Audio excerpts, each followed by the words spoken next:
샬롬, 반갑습니다. 어른성경학교 6주차 관계회복이라는 주제로 행복한 교회 성도님들을 찾아뵙게 된 박민영 전도사입니다. 저는 다음 세대 교회학교를 세워나가는 교육부서를 담당하는 영화부 사역자입니다. 이번 강의는 관계회복이라는 주제로 다루어질 텐데요. 이번 강의를 통해 관계의 문제점들을 들여다보고 성경이 말하는 관계의 회복으로 나아가는 시간을 갖도록 하겠습니다. 이번 강의의 목표는 이렇습니다. 첫째, 성경이 말하는 관계가 무엇인지 알아보겠습니다. 둘째, 관계 안에서 문제가 발생할 수밖에 없는 이유를 알아보겠습니다. 셋째, 성경이 말하는 관계의 회복에 대해서 알아보겠습니다. 먼저 우리가 관계 중심적인 존재라는 사실을 말씀드리고자 합니다. 우리는 살아가면서 늘 관계를 맺고 살아갑니다. 어느 누구도 관계가 없이 살아가는 사람은 아무도 없습니다. 이 관계를 맺을 때 우리는 늘상 문제를 경험하게 되는데요. 저의 경험을 이야기하자면 사역의 현장에서 만나는 성도님들마다 이 관계의 문제들로 심각하게 고민하고 있거나 이 문제로 인하여 갈등을 이미 겪고 있다는 사실입니다. 그중 특히 단골로 등장하는 문제는 바로 자녀 양육의 문제입니다. 많이들 공감하실 텐데요. 저도 이 문제로 골머리 앓고 있는 사람 중 한 사람입니다. 많은 사람들이 자녀와의 갈등 문제로 눈물이 마를 날이 없습니다. 자녀들 또한 부모라는 위치에서 휘두르는 무례함으로 인해 상처가 아물 날이 없습니다. 또 다른 문제는 부부의 갈등 문제입니다. 특히 부부는 자녀 양육의 문제들로 서로 다른 의견 충돌이 있습니다. 또한 시댁과 친정에 대한 문제에도 서로 다른 입장의 차이를 보입니다.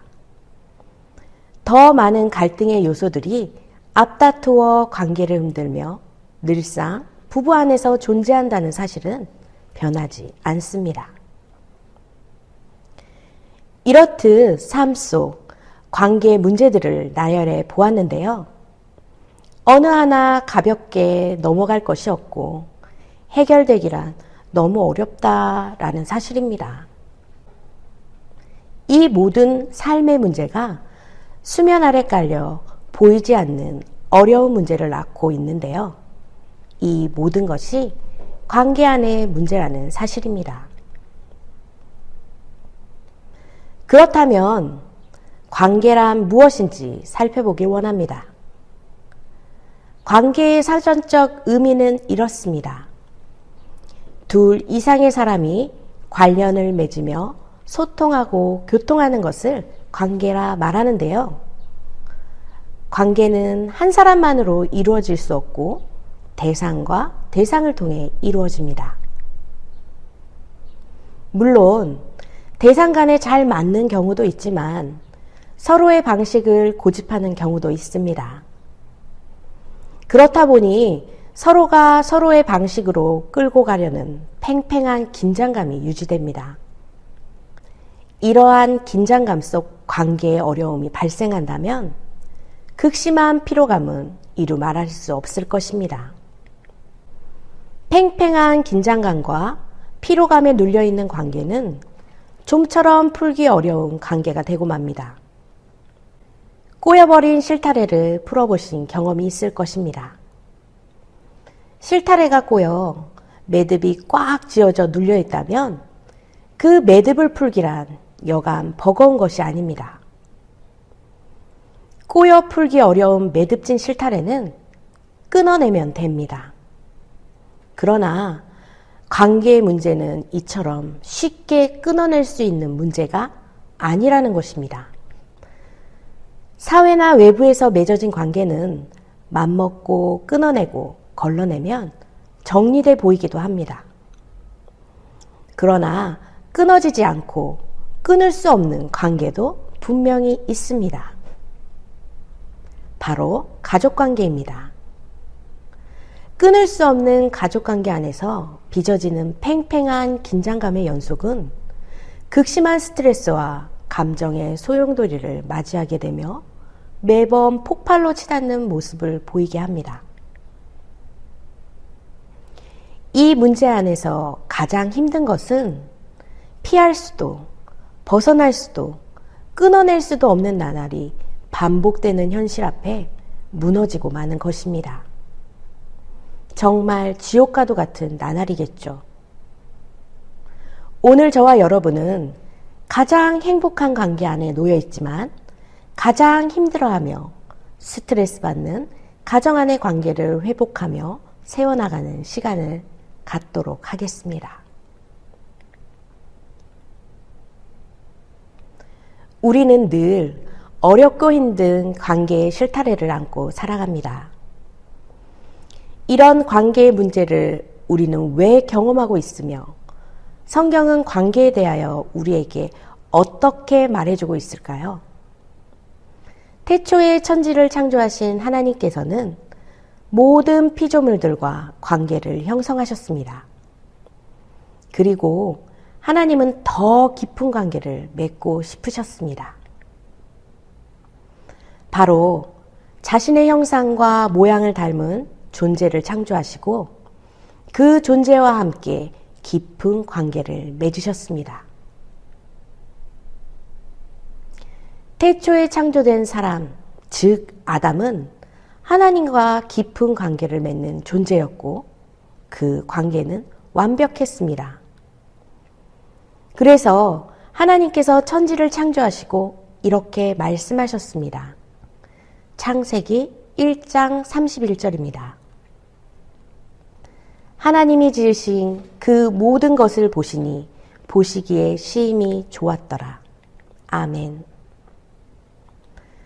하나님께서 창조하신 모든 것들은 하나님과 온전한 관계 속에서 하나님의 기쁨이 되었습니다. 하나님은 이 기쁨을 에덴 동산을 거니시며 그들과 함께 나누셨습니다. 창세기 3장 8절입니다. 그들이 그날 바람이 불 때 동산에 거니시는 여호와 하나님의 소리를 듣고 이렇듯 에덴은 하나님과의 깊은 관계 안에서 기쁨이 샘솟듯 솟아나는 곳이었습니다. 그 기쁨이 솟아나는 완전한 관계는 하나님의 질서 안에서 이루어집니다. 하나님 나라의 통치는 하나님의 질서 안에서 다스려집니다.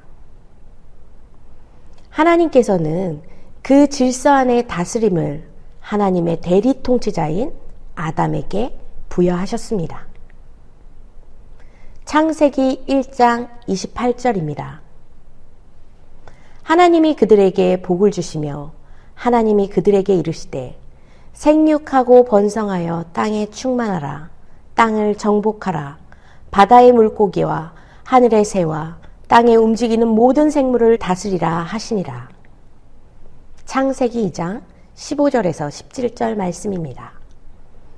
여호와 하나님이 그 사람을 이끌어 에덴 동산에 두어 그것을 경작하며 지키게 하고 여호와 하나님이 그 사람에게 명령하여 이르시되 동산 각종 나무의 열매는 내가 임으로 먹되 선악을 알게 하는 나무의 열매는 먹지 말라. 내가 먹는 날에는 반드시 죽으리라 하시니라. 아멘. 이제 아담은 하나님께서 허락하신 통치의 권한을 받아 에덴 동산을 다스리고 경작하며 지킴으로 하나님 나라를 확장하며 선악과를 통하여 하나님 말씀에 순종하는 대리 통치자로서의 삶을 살게 되었습니다. 아담은 하나님 나라의 질서를 세우는 자로 그에 부여된 사명을 잘 감당해 나갔습니다. 하나님께서는 아담이 대리 통치자로 홀로 거하는 것을 좋게 여기지 않으셨다 말씀하고 계십니다. 창세기 2장 18절입니다. 여호와 하나님이 이르시되 사람이 홀로 사는 것이 좋지 아니하니 내가 그를 위하여 돕는 배필을 지으리라 하시니라. 아멘. 하나님께서는 삼위 하나님의 아름답고 충만한 하나됨의 기쁨을 아담을 통해 인간 안에 두시길 원하셨습니다. 창세기 2장 21절입니다. 여호와 하나님이 아담을 깊이 잠들게 하시매 잠들매 그가 그 갈빗대 하나를 취하고 살로 대신 채우시고 여호와 하나님이 아담에게서 취하신 그 갈빗대로 여자를 만드시고 그를 아담에게 이끌어 오시니 아담이 이르되 이는 내 뼈 중에 뼈요 살 중에 살이라 이것을 남자에게서 취하였은즉 여자라 부르리라 하니라. 아멘. 아담과 하와는 각기 완벽한 구별됨을 이루되 서로가 서로를 충만히 원하는 완전한 하나됨의 영광을 누렸습니다. 하나님께서 삼위일체의 아름답고 충만한 영광을 아담과 하와의 관계 안에 두신 것입니다. 창세기 2장 24절에서 25절 말씀입니다. 이러므로 남자가 부모를 떠나 그의 아내가 합하여 둘이 한 몸을 이룰지로다. 아담과 그의 아내 두 사람이 벌거벗었으나 부끄러워하지 아니하니라. 아멘. 하나님과 사람, 사람과 사람 사이 완전한 관계 안에서 문제는 존재하지 않았습니다. 문제가 존재하지 않는 에덴에 사단의 등장으로 문제가 시작됩니다. 이러한 완벽한 관계를 시기하는 존재가 있었습니다. 바로 하나님의 관계 안에서 끊어진 영적 존재 사단입니다. 완벽한 관계를 시기하여 사단이 저지른 일은 하나님과 사람의 관계를 파괴하는 것이었습니다. 완전한 하나님과의 관계는 무엇에서 이루어진다 하였습니까? 하나님이 창조하신 선하신 질서 안에서 유지된다 말씀드렸습니다. 하나님의 관계 안에 끊어진 강교한 사단은 언제든지 하나님의 질서를 파괴하길 원했습니다. 그 사단에게 있어 안타까움은 그 질서를 파괴할 만한 힘이 자신 안에 없다라는 사실입니다. 사단이 고작 할 수 있는 짓, 그러나 너무 잘하는 짓, 백전백승을 자랑하는 거짓말로 하나님의 말씀을 비틀고 부인하는 것이었습니다. 강교한 사단은 최고의 승률을 자랑하는 이것을 사용해 질서를 파괴시킬 범행 대상으로 하와를 지목하고 하와에게 다가왔습니다. 사단의 공격이 시작되었습니다. 창세기 3장 1절입니다. 뱀이 여자에게 물어 이르되 하나님이 참으로 너희에게 동산 모든 나무의 열매를 먹지 말라 하시더냐.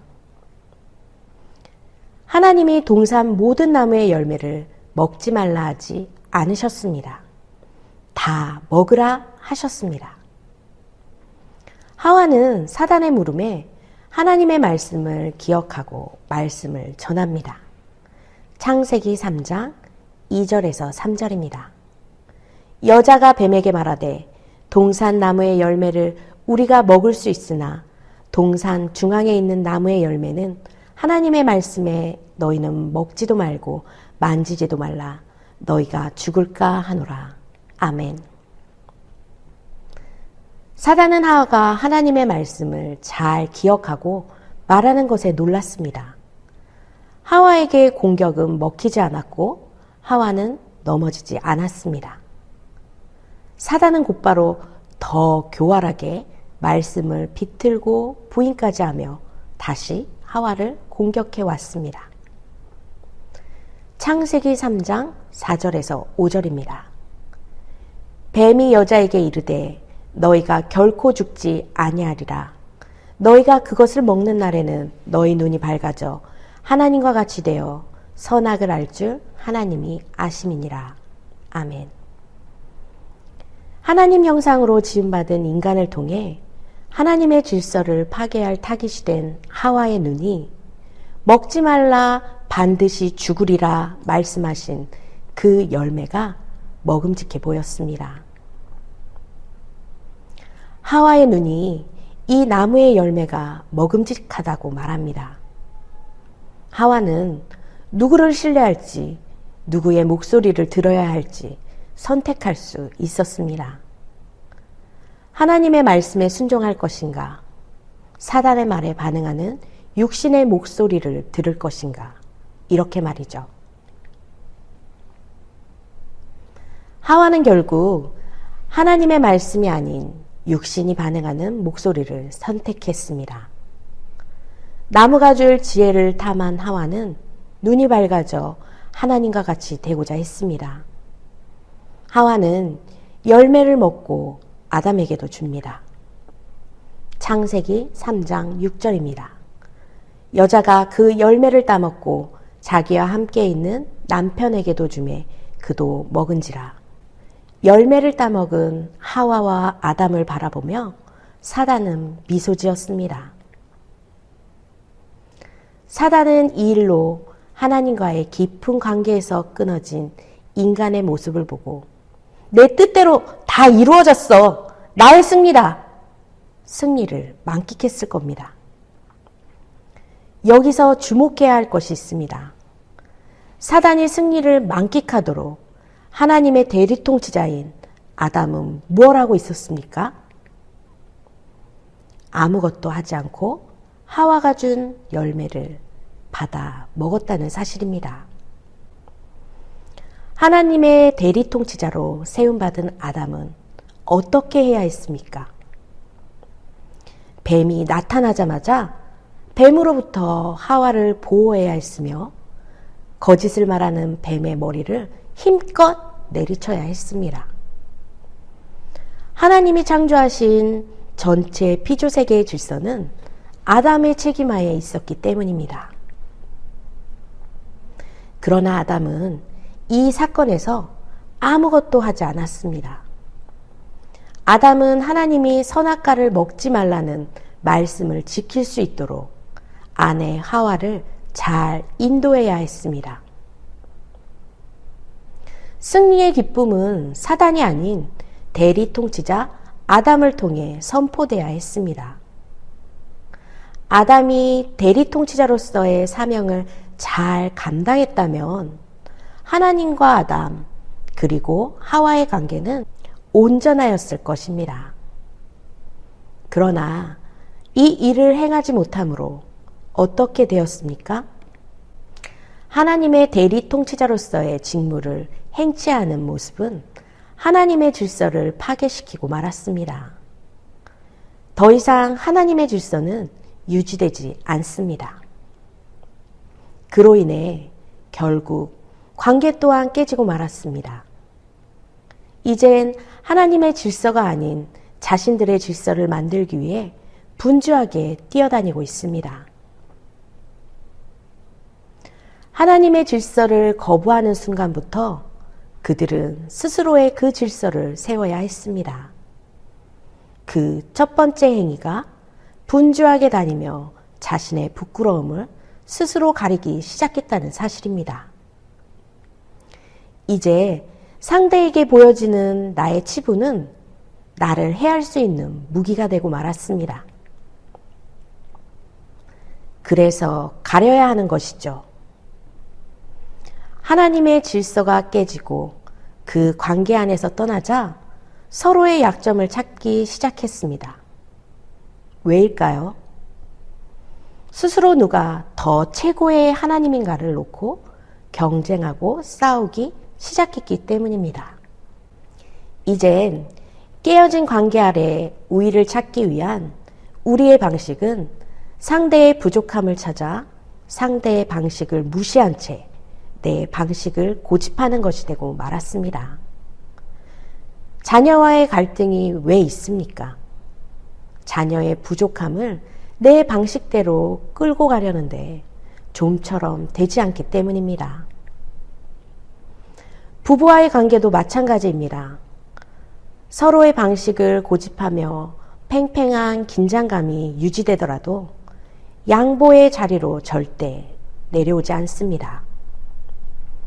하나님의 질서를 벗어난 결과는 이런 모습을 낳게 되었습니다. 하나님은 아담과 정말 이런 관계를 원하셨을까요? 그렇지 않습니다. 그래서 무너진 질서를 창조의 질서대로 다시 부르셨습니다. 선악과를 처음 먹은 자는 하와였습니다. 그러나 하나님께서는 하나님의 대리 통치자로 세운 아담을 먼저 부르셨습니다. 하나님께서 부여한 그 역할을 감당치 못한 아담이 자신의 죄를 자백할 수 있도록 하나님께서는 아담을 부르신 것입니다. 창세기 3장 9절입니다. 여호와 하나님이 아담을 부르시며 그에게 이르시되 내가 어디 있느냐. 하나님의 부르심에 아담은 관계를 무너뜨리는 말과 행동으로 하나님과 하와를 비난하며 변명했습니다. 창세기 3장 12절입니다. 아담이 이르되 하나님이 주셔서 나와 함께 있게 하신 여자 그가 그 나무를 내게 주므로 내가 먹었나이다. 하와 역시 뱀을 비난하며 변명했습니다. 창세기 3장 13절입니다. 여호와 하나님이 여자에게 이르되 내가 어찌하여 이렇게 하였느냐. 여자가 이르되 뱀이 나를 꾀함으로 내가 먹었나이다. 둘의 모습은 타락한 인간의 전형적인 모습을 보여줍니다. 남자는 하나님이 여자를 주지 않았더라면, 여자는 하나님이 뱀을 만들지 않았다면 정말 어이가 없는 변명이 아닐 수 없습니다. 결국 비난의 화살은 하나님을 향하고 있습니다. 하나님께서는 무너진 질서를 본래의 창조 질서대로 다시 부르셨습니다. 그들은 그 부르심에 자신의 죄를 고백함이 아닌 하나님을 비난하며 원망했습니다. 지금까지 성경이 말한 관계는 다음과 같습니다. 하나님의 질서 안에 있는 것이 바로 올바른 관계라는 것입니다. 하나님은 창조의 질서를 통해 인간과 온전한 관계를 이루신 것입니다. 또 인간은 하나님의 질서를 지킴으로써만이 온전한 관계를 유지할 수 있는 것입니다. 관계 안에 문제가 발생할 수밖에 없는 이유도 살펴보았습니다. 관계의 문제는 사단이 하나님의 질서를 무너뜨림으로 생긴 현상입니다. 하나님의 질서가 없는 자들은 결국 자신만의 질서를 가지고 왕노릇합니다. 그 모습은 결국 누가 왕이 될 것이냐라는 팽팽한 구조를 만듭니다. 서로를 이기기 위해 다투고 무시하고 비난합니다. 이런 구조 아래에 있는 관계는 문제가 발생할 수밖에 없습니다.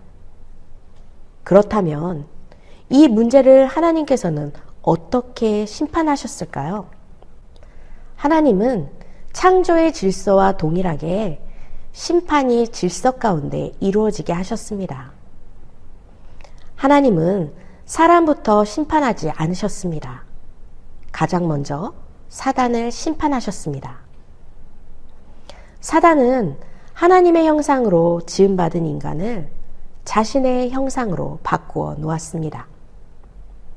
그로 인해 하나님은 사단을 피조물 중 가장 비천한 자리에 두시고 하와의 후손과 원수가 되게 하셨습니다. 창세기 3장 14절에서 15절입니다.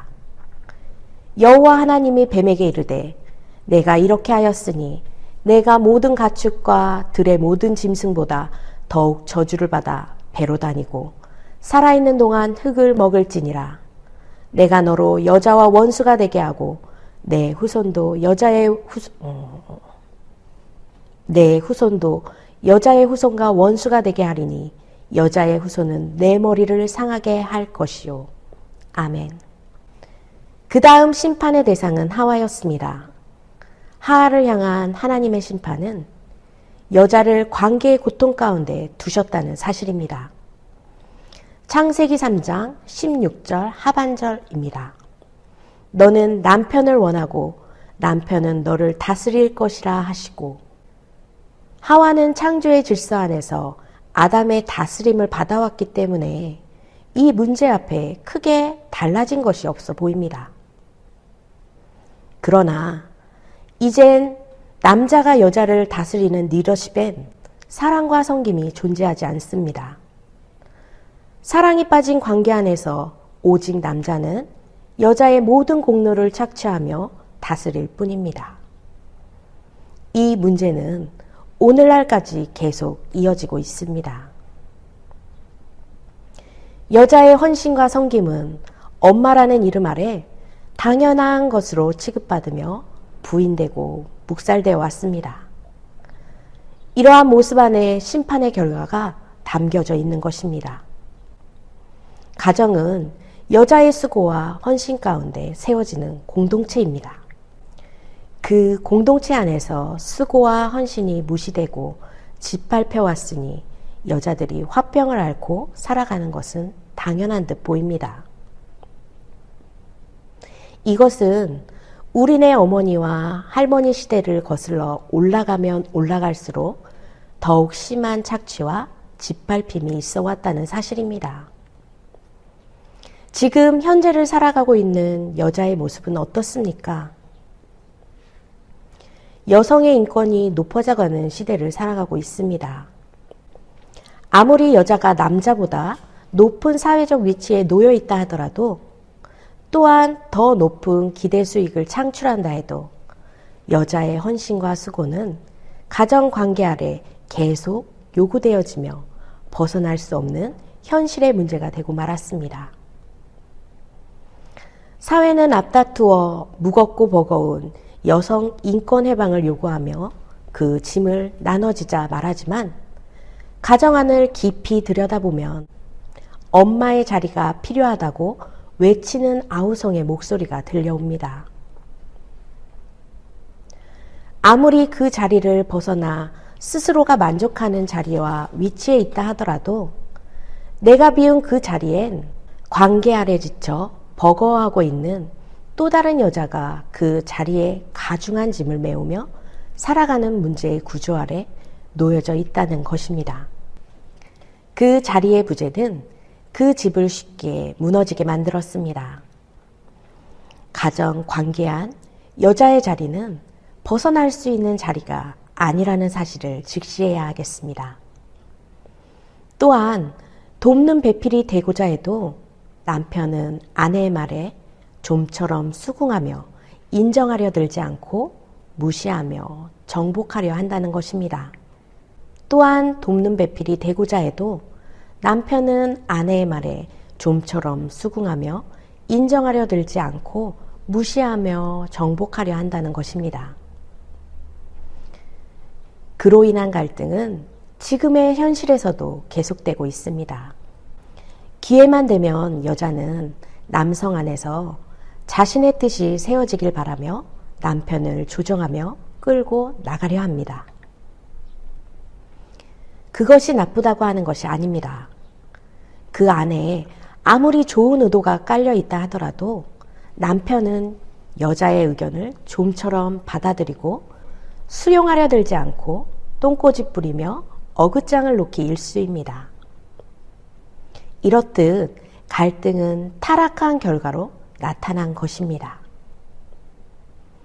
하나님께서는 하와에게 어머니로서의 고통도 주셨습니다. 창세기 3장 16절 상반절입니다. 또 여자에게 이르되 내가 네게 임신하는 고통을 크게 더하리니 내가 수고하고 자식을 낳을 것이며. 아멘. 이 고통은 해산의 고통뿐만 아니라 타락한 세상에서 자녀를 키우는 고통까지 포함하고 있습니다. 성경 안에 가정 문제로 고통을 받는 가정들을 살펴보도록 하겠습니다. 아담과 하와는 자녀 가인과 아벨을 낳았습니다. 그러나 우리가 너무도 잘 알듯 가인과 아벨은 하나님께 제사 드리는 문제 앞에 동생을 시기한 가인이 아벨을 죽이고 맙니다. 이 일로 인해 가인은 동생을 죽인 자라는 낙인을 받았고 정착할 곳 없이 부모를 떠나 떠도는 삶을 살게 되었습니다. 하나님의 심판 앞에 사지에 몰린 가인을 내보내야 하는 어미의 심정이 헤아려지십니까? 또한 하나님께서는 아벨을 대신해 셋을 주셨으나 셋은 결코 아벨을 대신할 수 없었습니다.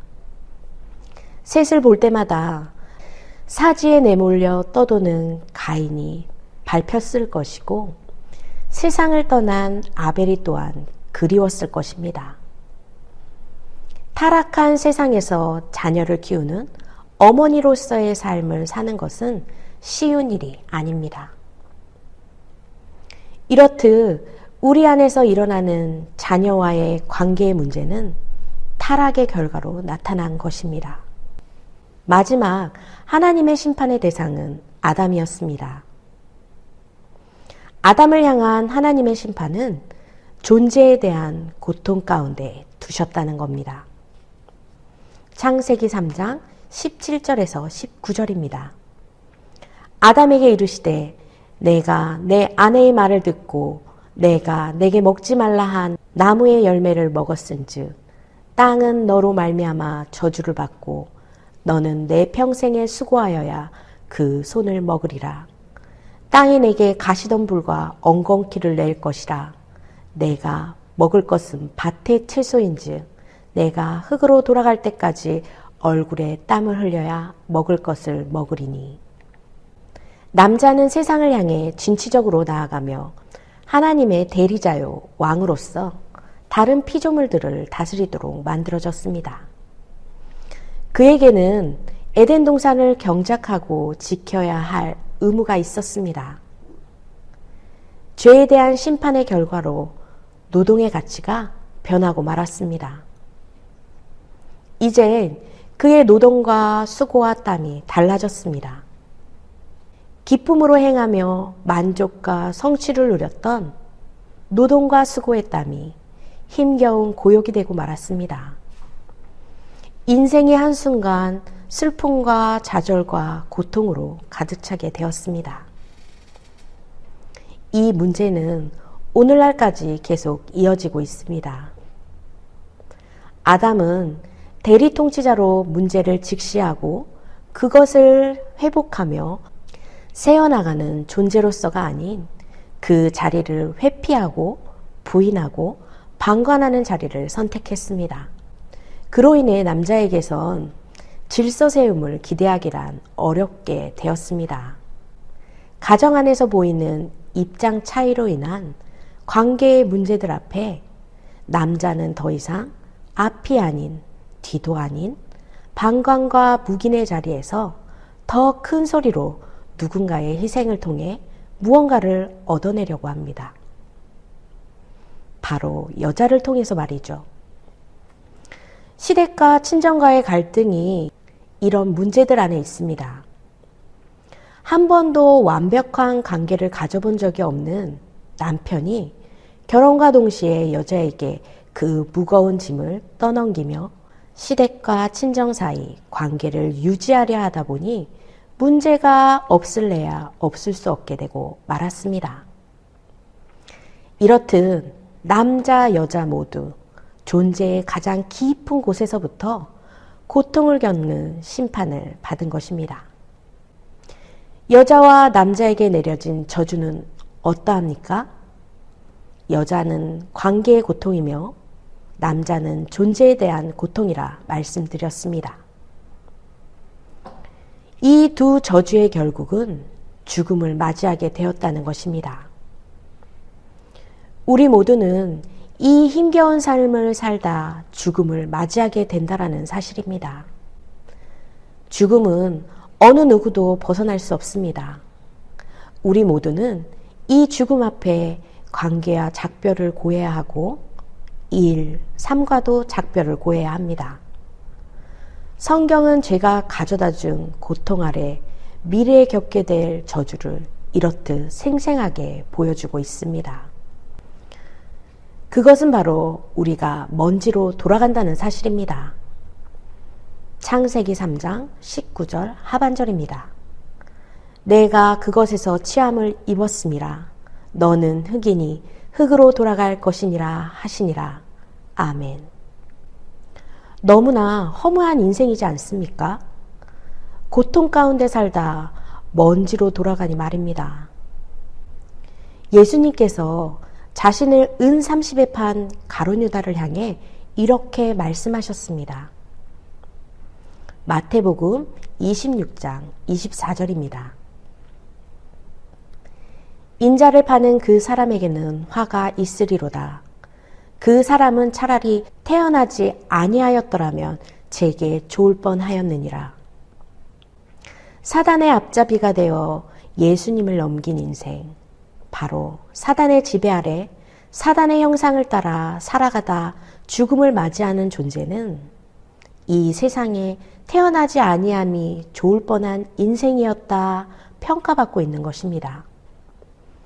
죄에 놓여 죄의 길을 걷고 있는 우리네 인생을 바라보시는 하나님의 마음은 얼마나 아프실까요?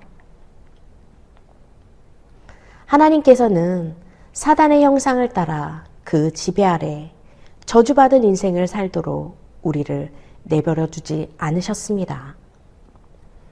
태어나지 않았더라면 더 좋을 뻔한 인생이었다라는 그 저주의 죽음에서 우리를 끊어내 주시겠다 약속하셨습니다. 창세기 3장 15절입니다. 내가 너로 여자와 원수가 되게 하고 내 후손도 여자의 후손과 원수가 되게 하리니 여자의 후손은 내 머리를 상하게 할 것이요 너는 그의 발꿈치를 상하게 할 것이니라 하시고 아멘. 하나님께서 회복해 하시겠다고 약속하신 그 약속은 엄청난 대가를 지불하게 됩니다. 저주의 형벌은 저주의 십자가에서 반드시 피 흘림이 있는 죽음의 형벌로 죄의 값이 지불되어야 합니다. 왜일까요? 하나님은 거룩하시기 때문입니다. 반드시 죄에 대한 값이 지불되어야 깨끗하게 되어지는 것입니다. 이것이 하나님께서 회복의 약속을 주신 질서입니다. 그 질서의 형벌은 아무 흠도 없는 자가 죽음에 이르기까지 완전한 순종을 감당해야 했습니다. 그런 자는 이 세상에 없습니다. 왜일까요? 인간은 다 죄의 저주 아래서 사단의 노예로 사단의 소나기에서 빠져나올 수 없기 때문입니다.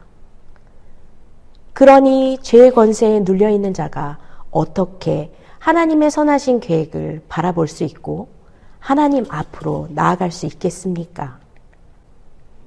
한 발자국도 나아갈 수 없는 연약하고 안타까운 존재라는 것입니다.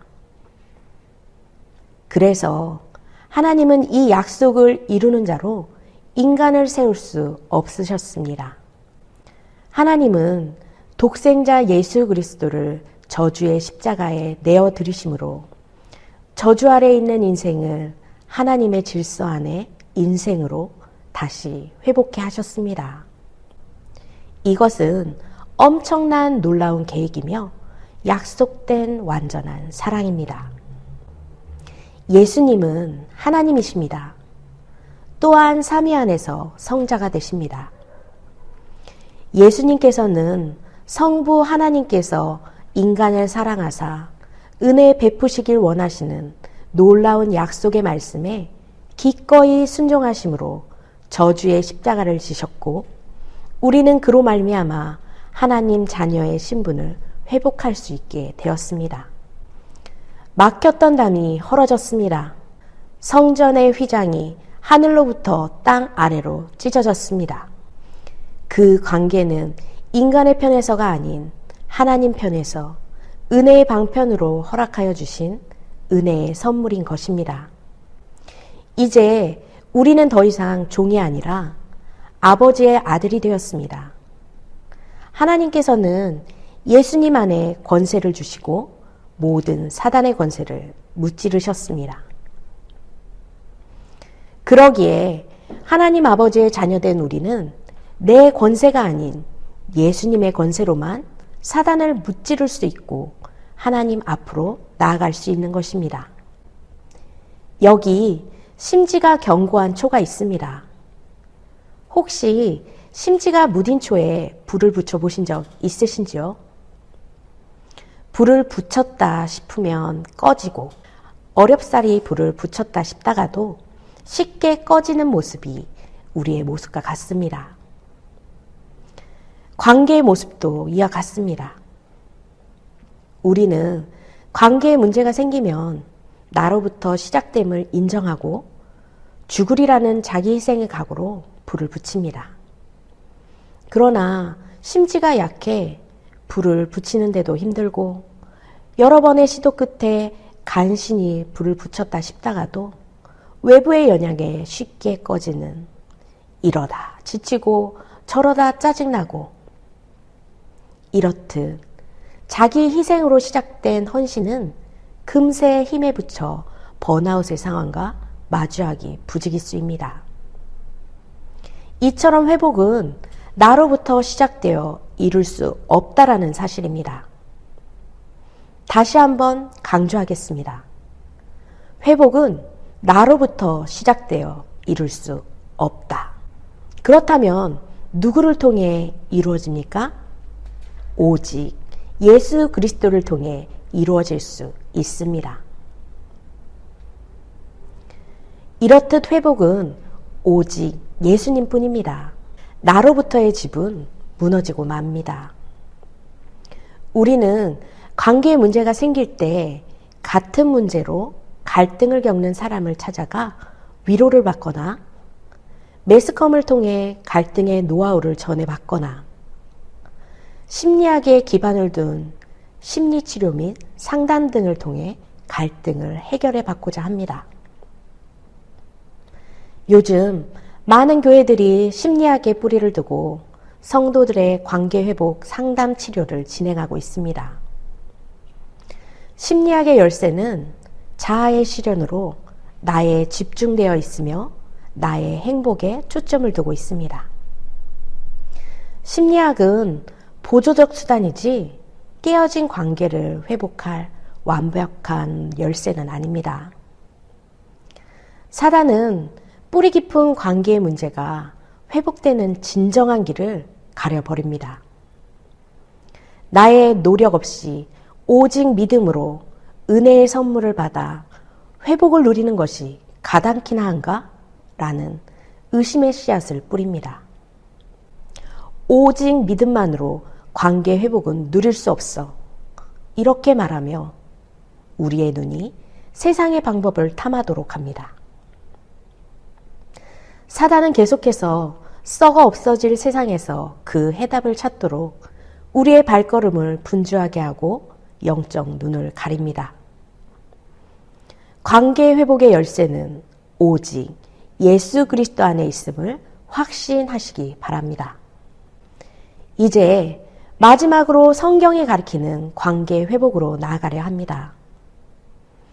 하나님께서는 에베소서 5장 22절에서 24절, 6장 1절에서 4절 말씀을 통해 관계 회복의 길을 여시고 우리를 초대해 주셨습니다.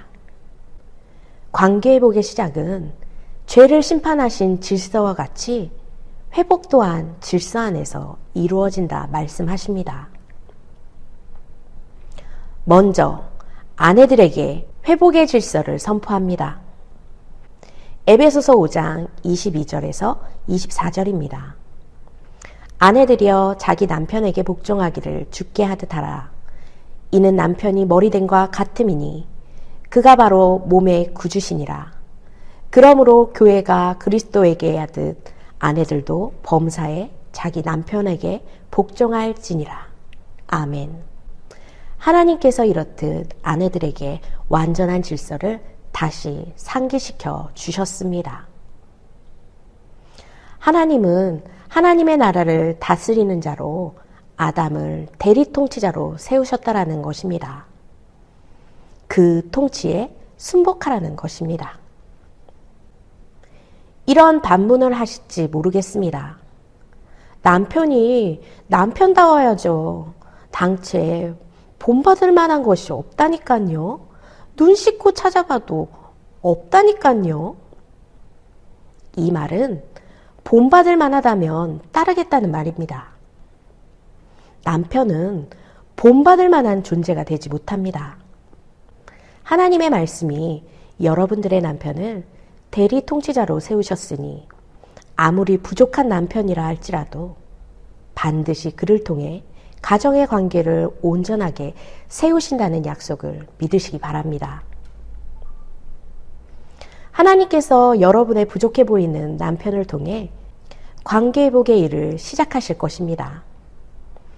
예수님께서 십자가 고난을 향해 나아갈 때 따르던 모든 자들이 예수님을 떠나버렸습니다. 십자가의 예수가 구원자로 보이지 않았기 때문입니다. 그들은 예수님을 통해 꿈을 이루고자 했던 자신의 어리석음을 코웃음 쳤을 것입니다. 그러나 부활의 주님을 만나고 나니 두려울 것 없는 죽음의 순종으로 나아갈 수 있었습니다. 예수님의 십자가를 보니 예수님을 통해 이루어질 것이 아무것도 없어 보였습니다. 그러나 예수님은 말씀대로 부활하셨고 생명이 되어 주셨습니다. 말씀을 믿으시기 바랍니다. 말씀이 그 일을 시작하시고 이루십니다. 하나님의 질서를 믿음 안에 가슴 깊이 새겨 교회가 그리스도께 하듯 범사의 남편에게 순복하시기 바랍니다. 남편에게 회복의 질서를 선포합니다. 에베소서 5장 25절에서 28절입니다. 남편들아, 아내 사랑하기를 그리스도께서 교회를 사랑하시고 그 교회를 위하여 자신을 주신같이 하라. 이는 곧 물로 씻어 말씀으로 깨끗하게 하사 거룩하게 하시고 자기 앞에 영광스러운 교회로 세우사. 티나 주름 잡힐 것이나 이런 것이 없이 거룩하고 흠이 없게 하려 하심이라. 이와 같이 남편들도 자기 아내 사랑하기를 자기 자신과 같이 할지니 자기 아내를 사랑하는 자는 자기를 사랑하는 것이라. 아멘. 남편들에게 말합니다. 아내를 사랑하시기 바랍니다. 예수님께서 교회를 사랑하사 자신의 몸을 내어주신 같이 아내를 사랑하시기 바랍니다. 지금 나의 가정이 관계의 아픔을 겪고 있다면 아내를 사랑하지 못하는 나로 인해 어려움에 놓여 있다라는 사실을 깨달으시기 바랍니다. 남편들도 이렇게 말할 것입니다. 아내가 나를 무시하며 매번 트러블만 일으키는데 어떻게 사랑할 수 있겠습니까? 그렇습니다. 사랑할 수 없는 것이 당연한 것입니다. 그러나 나를 사랑하사 자기 몸 버리신 예수님의 사랑을 회복할 때 목숨을 내어주는 뜨거운 사랑으로 사랑할 수 있는 것입니다. 하나님께서는 남편을 통해 가정을 세우시길 원하시는데 그 남편 안에 하나님의 사랑과 예수 그리스도의 은혜의 충만함을 받아 누리지 못한다면 모든 관계 회복의 세움은 물거품이 되고 맙니다. 남편 여러분, 남편이 아내를 사랑치 못한다면 일평생 아내에게 지지받지 못하고 응원받지 못하고 세움받지 못하는 무시와 짓밟힘의 연속이 되고 말 것입니다. 하나님의 대리 통치자 남편 여러분, 하나님과의 깊은 관계를 회복하시기 바랍니다. 남편 회복의 사랑이 아내의 사랑의 원동력이 됩니다. 그 사랑은 아내가 관계 안에서 지속적이고 아름답게 관계를 일구어 나갈 수 있게 합니다. 당신에게 사랑받는 아내가 티나 주름 잡힐 것 없는 완전한 관계로 이끌어 나갈 것입니다. 자녀들에게 회복의 질서를 선포합니다. 에베소서 6장 1절입니다. 자녀들아, 주 안에서 너희 부모에게 순종하라. 이것이 옳으니라. 내 아버지와 어머니를 공경하라. 이것은 약속에 있는 첫 계명이니라. 이로써 내가 잘되고 땅에서 장수하리라. 자녀 여러분, 부모에게 순종하시기 바랍니다. 십자가의 순종으로 나아가길 바랍니다. 예수님께서 하나님 아버지께 순종하신 그 순종으로 부모님께 순종하시기 바랍니다. 아버지가 어찌 자식에게 십자가를 지라 합니까? 불공평하고 부당하고 무례하지 않습니까?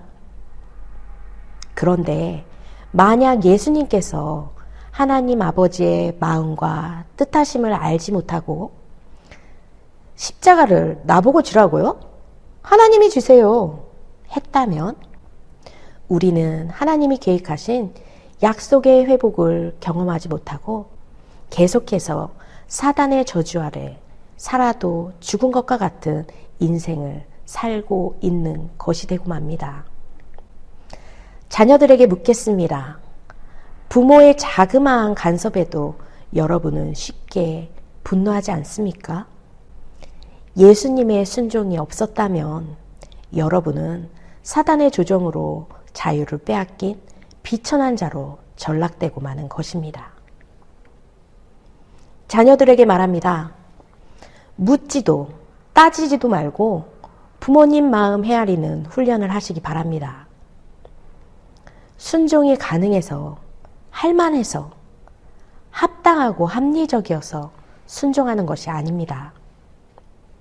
다 표현 못해도 다 알지 못해도 부모님을 통해 나에게 가장 좋은 것을 주실 하나님의 약속을 믿으며 그 믿음 안에서 순종으로 나아가는 것입니다. 저도 압니다. 여러분의 삶이 얼마나 부당한 대우와 요구 속에서 힘들어하는지. 그럼에도 하나님의 약속을 믿으며 부모님을 통해 하나님의 질서 세움이 여러분 가정 안에 이루어지길 소원합니다. 마지막으로 부모님에게 당부하겠습니다. 자녀를 노엽게 하지 마시기 바랍니다. 에베소서 6장 4절입니다. 또 아비들아, 너희 자녀를 노엽게 하지 말고 오직 주의 교훈과 훈계로 양육하라. 아멘. 무례한 부모가 너무나 많습니다. 그 안에 저도 포함됩니다. 무례한 순종을 강요하지 마시기 바랍니다. 무례한 순종이란 부모의 방향을 고집하며 따르게 하는 것을 말합니다. 무례한 순종이 자녀들의 감정을 폭발시킵니다. 무례한 부모가 아닌 사랑과 지지를 아끼지 않는 부모가 되시기 바랍니다. 말씀 안에서 은혜를 누리며 말씀으로 자녀를 세우는 가정 되시기 바랍니다. 예수님께서 부모인 여러분을 참으시되 길이 참으셨습니다. 그 은혜를 받은 자로 자녀를 향해 길이 참으시며 자녀들을 말씀으로 훈계하고 교훈하고 양육하시기 바랍니다. 이번 강의를 통해 관계 안에서 늘상 경험하는 관계의 어려움들을 들여다보고 성경이 말하는 관계를 살펴보았으며 성경이 말하는 관계 회복으로 나아갔습니다.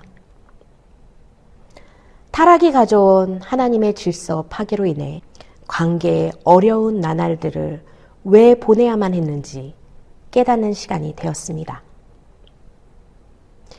여태껏 답이 없어 막막했던 관계 회복의 길이 에베소서 5장 22절에서 6장 4절 말씀 안에 보이셨습니다. 이제 아름다운 관계 회복으로 나아가야 하지 않겠습니까? 저는 그 대안이 바로 삼위일체 예배 공동체 안에 있다고 생각합니다.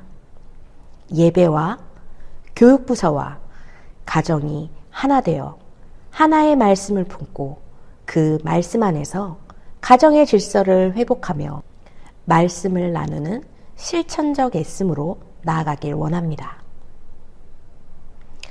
삼위일체의 예배 공동체를 통해 가정의 회복을 꿈꾸시기 바랍니다. 삼위일체의 예배 공동체를 통해 가정의 회복을 꿈꾸시기 바랍니다. 말씀을 품고 삼위일체 예배 공동체 안에서 날마다 관계 회복의 풍성함을 경험하는 행복한 교회 모든 성도님들의 가정이 되길 소망합니다. 이것으로 행복한 교회 어른 성경학교 6주차 강의를 마치도록 하겠습니다. 수고 많으셨습니다. 다음 강의는 신구약 성경 관통이라는 주제를 가지고 멋진 이인욱 목사님의 강의가 준비되어 있습니다. 기대감 속에서 다음 시간 만나 뵙게 되길 원합니다. 이제 이만 인사드리겠습니다. 함께 해주셔서 감사합니다. 행복한 교회 박민연 전도사였습니다. 여러분에게 사랑을 전하며 모두 승리하시기 바랍니다. 여러분, 승리하십시오!